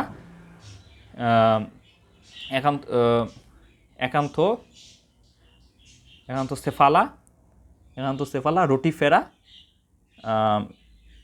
এন্টোপ্রোক্টা, এসব পর্বভুক্ত প্রাণীরা হচ্ছে অপ্রকৃত সিলম বা সুডোসিলোমেট। নেমাটোডা জাস্ট নেমাটোডা মনে রাখলেই হয়, এগুলো লাগে না। নেমাটোডা, রোটিফেরা দুটা মনে রাখলেই হয়। এন্টোপ্রোক্টা এটা হচ্ছে অপ্রকৃত সিলম। প্রকৃত সিলোমেট বা ইউসিলোমেট যেসব প্রাণীর দেহ গহ্বর মেসোডার্ম থেকে উদ্ভূত পেট্রোনিয়াম স্তরে আবৃত থাকে তারা প্রকৃত সিলোমেট, যেমন হচ্ছে মলাস্কা থেকে কর্ডাটা পর্যন্ত হচ্ছে প্রকৃত সিলম বা ইউসিলোমেট। আচ্ছা, যখন প্রাণীদের প্রকৃত দেহ গহ্বরটি রক্তপূর্ণ থাকে তখন তাকে হিমোসিল বলা হয়। দেহ গহ্বরটা যখন রক্তের দ্বারা পূর্ণ থাকে তখন সেটাকে বলা হয় হিমোসিল। আর যাদের বডিতে হিমোসিল থাকে তাদেরকে বলা হয় হিমোসিলোমেট। কারা হিমোসিলোমেট? আর্থ্রোপোডার বডিতে রক্তপূর্ণ দেহ গহ্বর থাকে, এই জন্য হিমোসিলোমেট বলা হয় আর্থ্রোপোডাদেরকে। সিলোমের গুরুত্ব কি?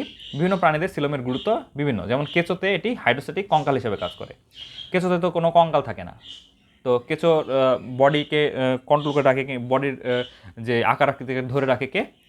ভিতরের সিলমটা একটা কঙ্কালের মতন কাজ করে, হাইড্রোস্ট্যাটিক কঙ্কাল কাজ করে। দেহপ্রাচীরকে পুষ্টিনালী থেকে পৃথক করে রাখে, পুষ্টিনালী এবং দেহপ্রাচীরকে আলাদা করে রাখে, পুষ্টিনালীর সাথে দেহপ্রাচীরকে আলাদা করে রাখে সিলম।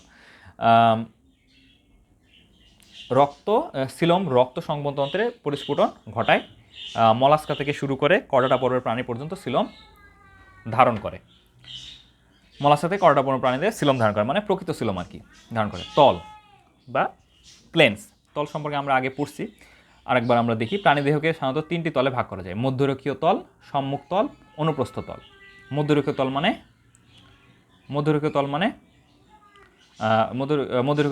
বা স্যাজেটাল তল, আমরা যে দেহের মধ্য বরাবর ভাগ করছিলাম সেটা হচ্ছে মধ্যরেখীয় তল বা স্যাজেটাল তল। তারপরে সম্মুখ তল, অনুপ্রস্থ তল। অনুপ্রস্থ তল মধ্যরেখীয় তল এটা না, মধ্যরেখীয় তল হচ্ছে এই যে এটা মাস যদি হয় এইভাবে ভাগ করব, সেটা হচ্ছে মধ্যরেখীয় তল। মাছের পিঠের যে পৃষ্ঠপাখনা আছে, পৃষ্ঠপাখনা বরাবর যদি আমি কাটি সেটা হবে মধ্যরেখীয় তল। আর অনুপ্রস্থ তল হবে এভাবে, এটা হচ্ছে অনুপ্রস্থ তল, আর এটা হবে উল্লম্ব তল। আচ্ছা, মধ্যরেখীয় বা সাইটাল তল, এতে এই তল দেহকে সদৃশ ডান বাম অর্ধাংশে ভাগ করে, ডান হাফ বাম হাফ। এতে অনুলম্ব এবং পৃষ্ঠীয় অঙ্কীয় তল অন্তর্ভুক্ত, এতে অনুলম্ব ও পৃষ্ঠ অঙ্কীয় তল অক্ষ অন্তর্ভুক্ত থাকে। সম্মুখ তল বা ফ্রন্টাল তল, ফ্রন্টাল প্লেন বা ফ্রন্টাল তলকে অনুপ্রস্থ এবং একটি অনুপ্রস্থ তল সহ যে কোনো তল, একটি অনুলম্ব ও একটি অনুপ্রস্থ তল সহ যে কোনো তল হচ্ছে সম্মুখ তল বা ফ্রন্টাল তল। এই যে সম্মুখ তল বা ফ্রন্টাল তল, এটা হচ্ছে সম্মুখ তল বা ফ্রন্টাল তল। এই কারণে এটি দ্বিপার্শ্বীয় প্রতিসম প্রাণীদের অক্ষীয় দেশে অঙ্কীয় দেশে সমান্তরাল। আচ্ছা, অনুপ্রস্থ তল, অনুপ্রস্থ তলটা কি বা ট্রান্সভার্স প্লেন কি? এই যে এটা যেটা কেটে ফেললাম এভাবে, আর এভাবে যদি কেটে ফেলি তাহলে সেটা হবে অনুপ্রস্থ তল বা ট্রান্সভার্স প্লেন। এটি অনুলম্ব অক্ষের সমকোণে যে কোনো তল, এটি ফ্রন্টাল ও সাইটাল তলের সমকোণে থাকে, ফ্রন্টাল তল এবং সাইটাল তলের সমকোণে থাকবে এটা। অঞ্চলায়ন, অঞ্চলায়নটা কি? ট্যাগমাটাইজেশন, যখন বডি অনেকগুলো ছোটো ছোটো ছোটো ছোটো ছোটো খণ্ডকে তৈরি এবং কয়েকটা খণ্ড মিলে একটা নির্দিষ্ট অঙ্গ তৈরি করবে। যেমন কয়েকটা খণ্ড মিলে মস্তক গঠন করে, কয়েকটা খণ্ড মিলে বক্ষ, কয়েকটা খণ্ড মিলে উদর গঠন করে, এটা হচ্ছে অঞ্চলায়ন, একটা অঞ্চল তৈরি করছে, খণ্ডগুলো মিলে একটা অঞ্চল তৈরি করছে, ট্যাগমাটাইজেশন। প্রতিটি প্রাণী দেহে বাহ্যিকভাবে খণ্ডকায়িত হলেও অনেক ক্ষেত্রে খণ্ডগুলো স্পষ্ট নয় এবং খণ্ডগুলো একত্রে মিলিত হয়ে দেহে সুনির্দিষ্ট কয়েকটি অঞ্চল বা ট্যাগমা গঠন করে। এ ধরনের বিভাজনকে বলা হয় অঞ্চলায়ন বা ট্যাগমাটাইজেশন। আর্থ্রোপোডা প্রাণীদের দেহে রূপ বিভাজন দেখা যায়, যেমন ঘাসফড়িং, আরশোলার দেহ মস্তক, বক্ষ, উদর তিনটি ট্যাগমায় বিভক্ত। নটোকর্ড, নটোকর্ডটা কি? যেসব প্রাণীতে নটোকর্ড থাকে তাদেরকে বলা হয় কর্ডেড প্রাণী, নটোকর্ড থাকবে। নটোকর্ড উপস্থিতি বা অনুপস্থিতির ভিত্তি করে প্রাণীজগৎ দুই ভাগ করা হয়, নন কর্ডেড এবং কর্ডেড। নন কর্ডেডটা কি? যেসব প্রাণীর দেহে নটোকর্ড অনুপস্থিত থাকে তাদেরকে নন কর্ডেড বলা হয়, যেমন পরিফেরা থেকে একানোডার্মাটা পর্বে সকল প্রাণী এর অন্তর্ভুক্ত। আর কর্ডেড কি? যেসব প্রাণীর দেহে নটোকর্ড উপস্থিত থাকে তাকে বলা হয় কর্ডেড। নটোকর্ড যদি না থাকে তাহলে নন কর্ডেড, আর নটোকর্ড থাকলে সেটা হচ্ছে কর্ডেড। নটোকর্ড না থাকলে না এরকম প্রাণী হচ্ছে পরিফেরা থেকে একানোডার্মাটা, নটোকর্ড আছে এরকম প্রাণী হচ্ছে কর্ডাটা।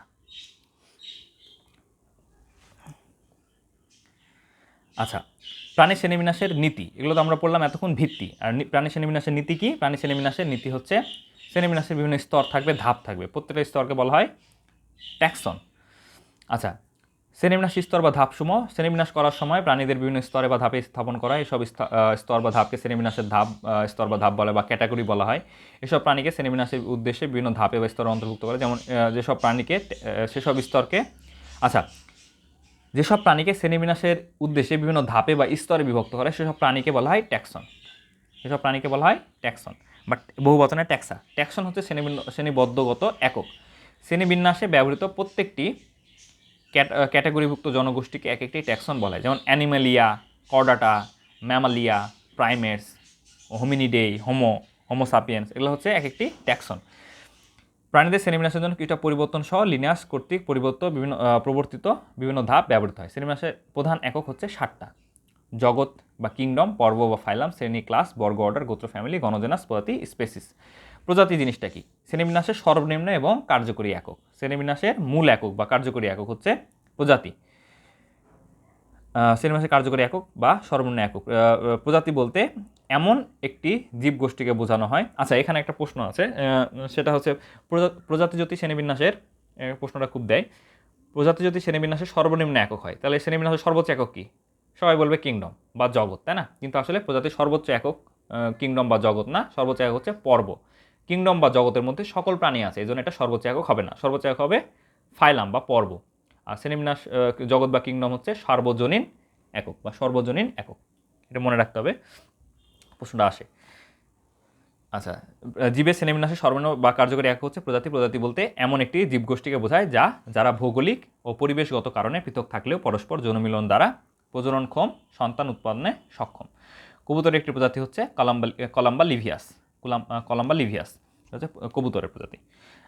গণ বা জেনাস, পরস্পর সম্পর্কযুক্ত কয়েকটি প্রজাতি নিয়ে গঠিত হয় গণ। তাহলে কয়েকটি প্রজাতি মিলে গণ গঠিত হবে। গণ নির্ধারণে ক্রোমোজোমের সংখ্যা, আকার, আকৃতি, প্রকার ইত্যাদি ভূমিকা রাখে। এর বৈশিষ্ট্যগুলো অভিযোজনের সঙ্গে সম্পর্কিত জীবের গণ বিস্তার একক বা একাধিক অঞ্চলে হতে পারে। যেমন কবুতরের গণ হচ্ছে কলাম্বা। গোত্র গোত্র হচ্ছে পরস্পর সম্পর্কিত কয়েকটি গণ মিলে, কয়টা পরস্পর সম্পর্কিত কয়েকটি প্রজাতি মিলে গণ, আর কয়েকটি আন্তঃসম্পর্কযুক্ত কয়েকটি গণ মিলে গোত্র, তাই না? আচ্ছা, গোত্রটা কি? পরস্পর সম্পর্কিত কয়েকটি গণ মিলে গোত্র করে দেবে। এর বিস্তার বিশ্বব্যাপী, যেমন হোমিনিডে মানুষের গোত্রের অন্তর্ভুক্ত। বর্গ বা অর্ডার পরস্পর সম্পর্কিত কয়েকটি গোত্র নিয়ে গঠিত হয় বর্গ, এর বিস্তার বিশ্বব্যাপী, যেমন গিনিপিগ, রোডেনশিয়া বা রোডেনশিয়া বর্গের অন্তর্ভুক্ত। শ্রেণী বা ক্লাস পরস্পর সম্পর্কযুক্ত কয়েকটি বর্গ নিয়ে গঠিত হয় শ্রেণী।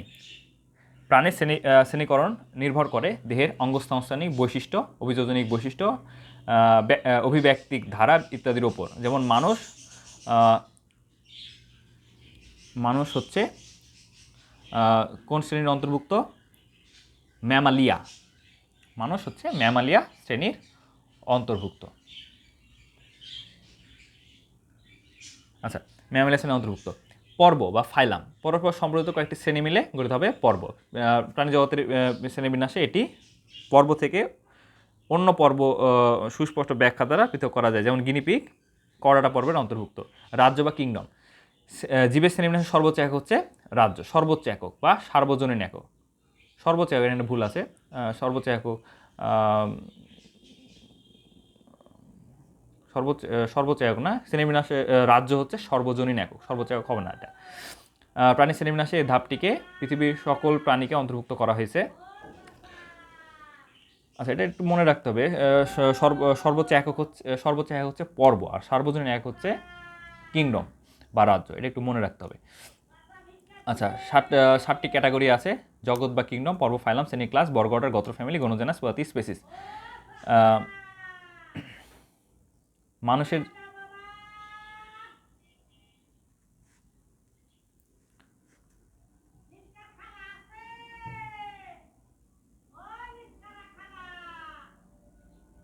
আচ্ছা, ক্যালোসিনাস পরবর্তীতে 7 স্তর বিশিষ্ট অনুক্রমিক শ্রেণীবিন্যাস স্তর কাঠামো লিনিয়ার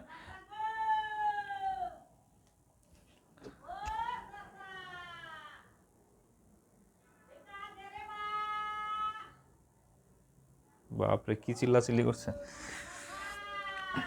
আচ্ছা, ক্যালোসিনাস পরবর্তীতে 7 স্তর বিশিষ্ট অনুক্রমিক শ্রেণীবিন্যাস স্তর কাঠামোকে লিনিয়াল হায়ারার্কি বলা হয়। নামকরণের নীতিমালা অনুযায়ী শ্রেণীবিন্যাসের প্রধান একক বা স্তর হচ্ছে 7টা। প্রয়োজন হলো প্রয়োজনের একক বৃদ্ধি করা যেতে পারে।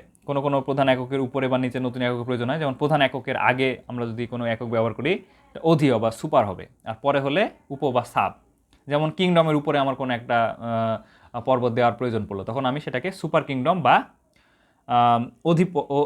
অধি জগৎ হিসেবে দিতে পারি। আর যদি নিচে কোনো যেমন হচ্ছে কিংডমের নিচে আমার কোনো একটা পর্বত দেওয়ার প্রয়োজন পড়লে, মানে কোনো একটা একক দেওয়ার প্রয়োজন পড়ে, তখন আমি বলবো সাব কিংডম, আর উপরে হলে সুপার কিংডম বা অধি, নিচে হলে উপ। অধিশ্রেণী বা সুপার ক্লাস, উপশ্রেণী বা সাব ক্লাস। সিমসন 1961 সালে 21টি ক্যাটাগরি বা হায়ারার্কি প্রবর্তন করেন।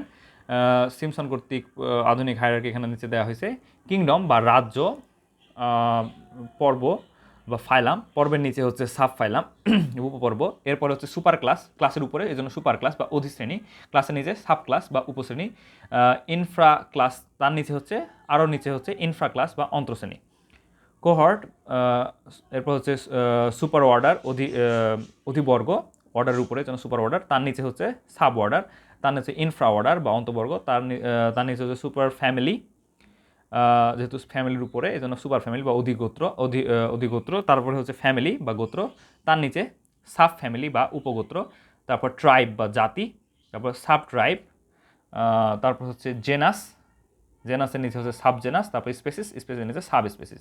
আচ্ছা, প্রাণীর প্রজাতি, উপপ্রজাতি। প্রাণীর প্রজাতি, উপপ্রজাতি, স্পেসিস এবং সাব স্পেসিস। প্রজাতি জিনিসটা কি? প্রাণী শ্রেণীবিন্যাসের স্তরের সর্বনিম্ন ও মৌলিক একক হচ্ছে প্রজাতি। বিজ্ঞানী জন রে 1686 সর্বপ্রথম প্রজাতি বা স্পেসিস শব্দটি ব্যবহার করেন। এখানে প্রজাতির দুটি সংজ্ঞা উল্লেখ করা হলো। প্রজাতি হচ্ছে দুটা সংজ্ঞা আছে। প্রজাতি হচ্ছে সর্বাধিক চারিত্রিক বৈশিষ্ট্যের মিল সম্পন্ন একদল প্রাকৃতিক জীবগোষ্ঠী যারা নিজেদের মধ্যে যৌন জননে উর্বর সন্তান উৎপাদনে সক্ষম। প্রজাতি হচ্ছে প্রাকৃতিক পরিবেশে অন্তঃপ্রজননক্ষম জীবকুল যারা অন্যান্য জীব থেকে জনন গঠিত স্বাতন্ত্র্য বজায় রাখে। তাহলে প্রজাতির সংখ্যা এখানে আমরা দুইটা পাচ্ছি। একটা হচ্ছে প্রজাতি হচ্ছে সর্বাধিক চারিত্রিক বৈশিষ্ট্য সম্পন্ন, মানে দুইটা প্রজাতি হতে হলে তাদের মধ্যে সর্বাধিক চারিত্রিক বৈশিষ্ট্য থাকতে হবে, নাম্বার 1। নাম্বার 2 হচ্ছে একদল প্রাকৃতিক জীবগোষ্ঠী হবে, তার নিজেদের মধ্যে কী করতে পারবে, নিজেদের মধ্যে যৌন জনন করতে পারবে, যৌন প্রজননের মাধ্যমে করতে পারবে, এবং যৌন প্রজননের মাধ্যমে শুধু যৌন প্রজনন করলেই হবে না, যৌন প্রজননের মাধ্যমে উর্বর সন্তান উৎপাদন করতে পারবে, যে সন্তানটা আবার পরবর্তীতে প্রজনন করতে পারবে, সেটা পরবর্তী উর্বর সন্তান উৎপাদন করতে পারবে, উর্বর সন্তান উৎপাদন করতে মানে সন্তানটা পরবর্তী প্রজনন করতে পারবে, সেটা হচ্ছে কি, সেটা হচ্ছে তারা তখন হবে প্রজাতি। প্রজাতির ডেফিনেশন আরটা দেওয়া যায়, প্রজাতি হচ্ছে প্রাকৃতিক পরিবেশে অন্তঃপ্রজননক্ষম জীবকুল যারা অন্যান্য জীব থেকে জনন ঘটিত স্বাতন্ত্র্য বজায় রাখে। আচ্ছা, উপপ্রজাতি কি? বৈসাদৃশ্যযুক্ত যেসব জীবগোষ্ঠী বা পপুলেশন অন্তঃপ্রজননের মাধ্যমে পরস্পরের মধ্যে জিনের আদান প্রদান ঘটাতে সক্ষম তাদের ওই প্রজাতির উপপ্রজাতি বলা হয়। পূর্বের উপপ্রজাতি ভ্যারাইটি নামে গণ্য হতো।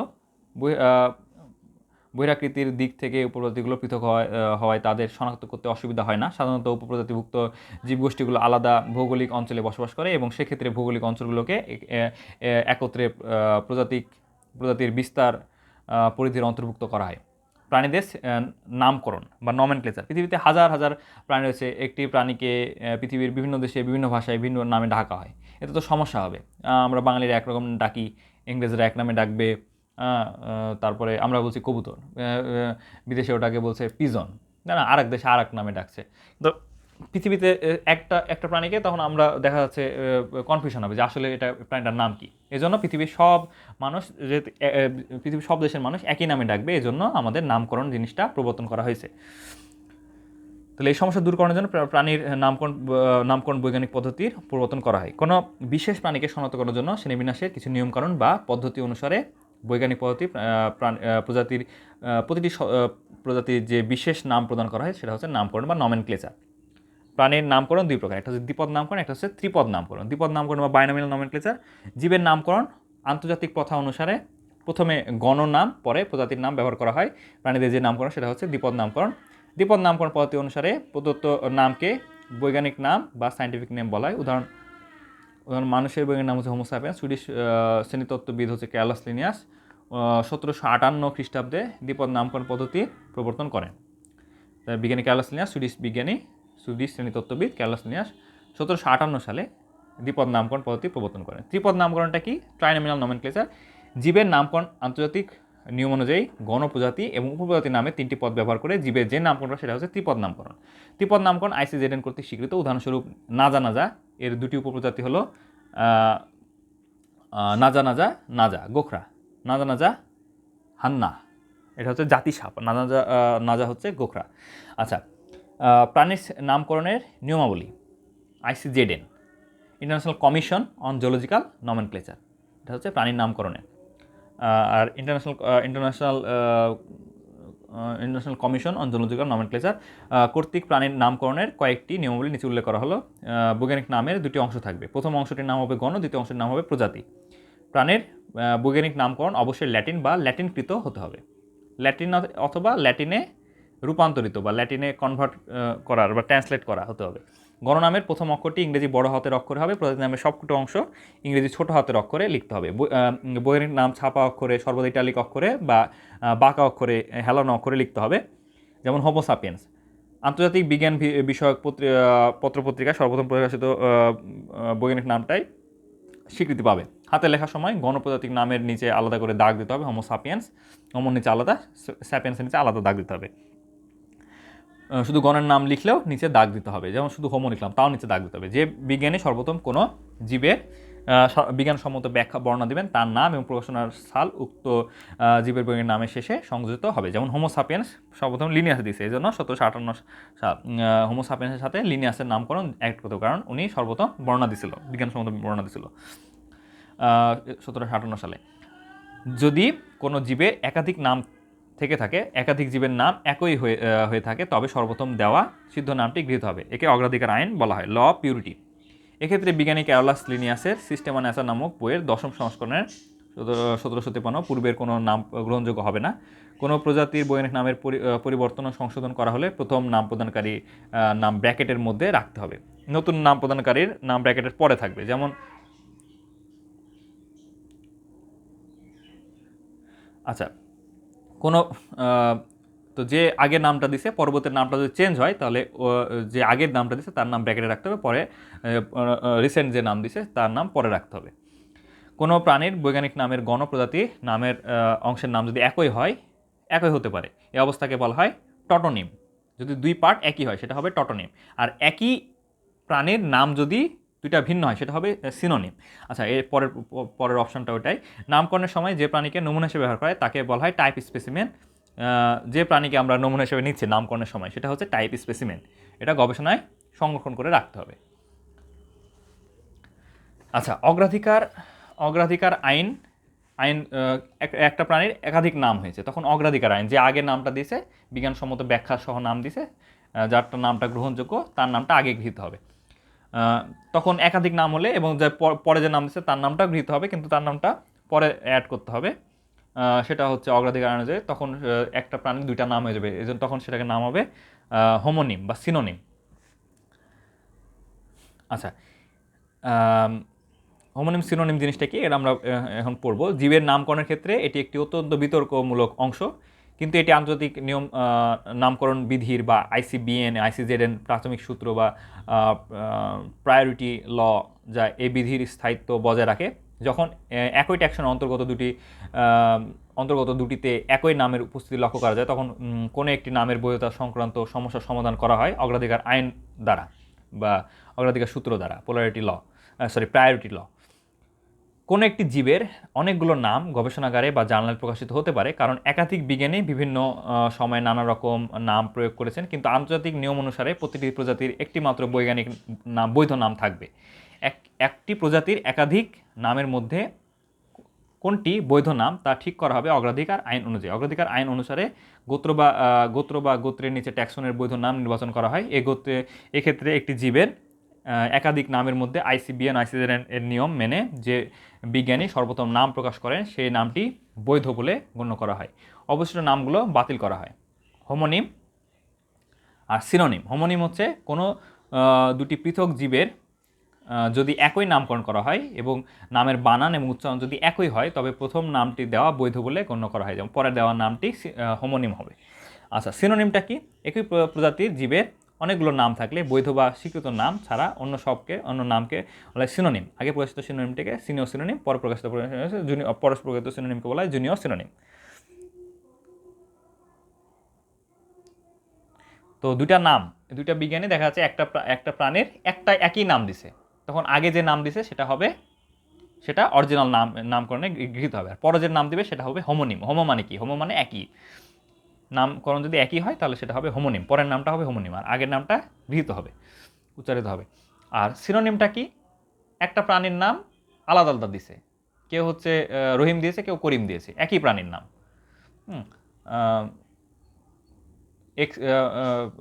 পার্সন এক্সকে একজন করিম নাম দিছে, একজন রহিম নাম দিছে, তখন যে আগে নাম দিছে সেটা স্বীকৃত নাম হবে, আর পরে যে নামগুলো হয়েছে একজন রহিম দিয়েছে, একজন করিম দিয়েছে, একজন কদু দিছে নাম। তো যে রহিম দিছে সবার আগে বিজ্ঞানসম্মত উপায়ে সব কিছু মেনে যে রহিম নাম দিছে তার নামটা বইয়ের নাম হিসেবে স্বীকৃত হবে, আর বাকি নামগুলো হবে হোমোনিম। যে আগে হোমোনিম দিছে তার নাম হবে সিনিয়র হোমোনিম, যে পরে হোমোনিম দিছে তার নাম হবে জুনিয়র হোমোনিম। আচ্ছা, প্রামাণ্য দলিল সংরক্ষণ। যেসব প্রাণীর জীবের নমুনা সংগ্রহ করে সেটিকে নির্দিষ্ট শ্রেণীবিন্যাস করার জন্য ভবিষ্যতে বিজ্ঞানীদের শনাক্তকরণ নামকরণ গবেষণার সুবিধার জন্য সংরক্ষণশালায় সংগৃহীত হবে রাখার প্রয়োজন আছে। প্রামাণ্য দলিল সংগ্রহ করতে হবে। যেসব জীবের নমুনা সংগ্রহ, এই যে আমরা টাইপ স্পেসিমেন যেটা নিলাম সেটা নির্দিষ্ট শ্রেণীবিন্যাস করার পরে ভবিষ্যতে বিজ্ঞানীদের শনাক্তকরণ নামকরণ গবেষণার সুবিধার জন্য সংরক্ষণশালায় সংরক্ষণ করে রাখার প্রয়োজন। সংক্ষেপে জীববিজ্ঞানের শ্রেণীবিন্যাসের প্রধান নীতিগুলো। নাম্বার 1, শ্রেণীবিন্যাস করতে হলে ট্যাক্সনকে ক্রমান্বয়ে ক্যাটাগরি বা র্যাঙ্কের অন্তর্ভুক্ত করতে হবে, নাম্বার 1। নাম্বার 2 হচ্ছে প্রত্যেক ক্যাটাগরিতে অন্তর্ভুক্ত ট্যাক্সনের শনাক্তের বৈশিষ্ট্যাবলীর উল্লেখ করতে হবে। প্রতিটি ট্যাক্সনের বইয়ের নাম থাকতে হবে। ICZN নিয়ম অনুসরণ করে সুষ্ঠুভাবে নামকরণ প্রক্রিয়া সম্পন্ন করতে হবে। শ্রেণীবিন্যস্ত নমুনা যথাযথভাবে সংগ্রহ করতে হবে। বিভিন্ন প্রাণী গোষ্ঠীর জন্য প্রক্রিয়া সম্পন্ন করতে হবে, শ্রেণীবিন্যস্ত নমুনা যথাযথভাবে সংগ্রহ করতে হবে, বিভিন্ন প্রাণী গোষ্ঠীর জন্য নির্দিষ্ট সংগ্রহ এবং সংরক্ষণ পদ্ধতি অনুসরণ করতে হবে এবং সম্পর্কযুক্ত অন্যান্য প্রাণীর সাথে তুলনামূলক বর্ণনা থাকতে হবে। প্রাণীর শ্রেণীবিন্যাসের প্রয়োজনীয়তা। প্রাণীর শ্রেণীবিন্যাসের কী কী প্রয়োজন আছে? প্রাণীর শ্রেণীবিন্যাসের অবশ্যই প্রয়োজন আছে। কী কী প্রয়োজন? একটা হচ্ছে তাত্ত্বিক প্রয়োজন, আরেকটা হচ্ছে ফলিত প্রয়োজন, একটা হচ্ছে বুকিশ প্রয়োজন, একটা হচ্ছে ব্যবহারিক প্রয়োজন। তাত্ত্বিক প্রয়োজন কী কী? শ্রেণীবিন্যাসের মাধ্যমে কোনো প্রাণী গোষ্ঠীর অন্তর্ভুক্ত একটি প্রাণী সম্বন্ধে জ্ঞান লাভ করতে পারবো, এই গোষ্ঠীর অন্য প্রাণী সম্পর্কে ধারণা জন্মাবে, কম পরিশ্রম অল্প সময়ের মধ্যে প্রাণী জগতের অনেক সদস্য সম্পর্কে জানা শেখা যাবে, প্রাণীকুলের পারস্পরিক সম্পর্ক জাতিজনিত বিভিন্ন তথ্য পাওয়া যাবে, প্রাণীকুলের বিবর্তনিক ধারা নির্ণয়ে সাহায্য করবে, নতুন প্রজাতি শনাক্ত করতে শ্রেণীবিন্যাস অপরিহার্য, প্রাণীর বাস্তু জগতের খুঁটিনাটি সম্পর্কে জানা যাবে। ফলিত প্রয়োজনীয়তা কি? ব্যবহারিক প্রয়োজন, জনস্বাস্থ্য, কৃষি, বনের ক্ষতিকর প্রজাতি দমনের উদ্দেশ্যে শ্রেণীবিন্যাসে নির্দিষ্ট প্রজাতির সঠিক পরিচয় দান করে, অর্থনৈতিক গুরুত্ব সম্পন্ন প্রাণী বাছাই করা যায়, যেটা অর্থনৈতিকভাবে বেশি লাভজনক সেটা বাছাই করতে পারবো আমরা। বন্য প্রাণী সংরক্ষণ সাহায্য করবে। ভূতাত্ত্বিক ঘটনাবলীর নিখুঁত চিত্র তুলে ধরতে শ্রেণীবিন্যাসের প্রাণী জীবজগতের শ্রেণীবিন্যাসের সাহায্য প্রয়োজন। কৃত্রিম প্রজননের মাধ্যমে উন্নত জাতের পশু পাখি উদ্ভাবন আসলে সহজতর হয়। আচ্ছা,